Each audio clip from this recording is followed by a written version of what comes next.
T, what have we got? We've got someone that's just texted in, Robett. They say, hey team, at what point do you switch off for the day or week? And how do you manage to do this, even with an intense workload like yourselves? How do you actually take time out for yourself when your work is so closely linked with your passions?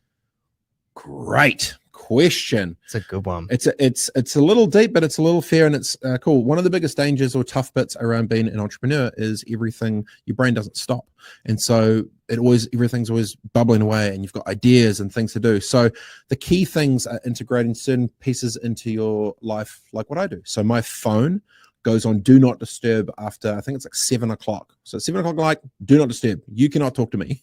And it goes do not disturb into the next day until I think it's like 8 or 9 in the morning. I'm doing the whānau stuff. So that's number one, do not disturb. I don't take my cell phone into my room. I have a small voice recorder, and I put the voice recorder next to my bed, so then I'm not playing on my phone and pissing around. The one thing I do as well is your brain can't be in fifth gear the whole time. So you need to structure dedicated time for yourself, for you to be with you. And what I mean by that is I have a custom little moleskin, which is a fancy little Italian leather-bound book, and a pen, and I will go and I do planning, and I write, and I constantly I set myself up almost every day of a little time that I can spend for myself to think about what's coming up next. And that's kind of what I do. You need to set structure, create space, and that is the main key for you to be able to keep balance. So I really appreciate the question. Coming up in the next hour,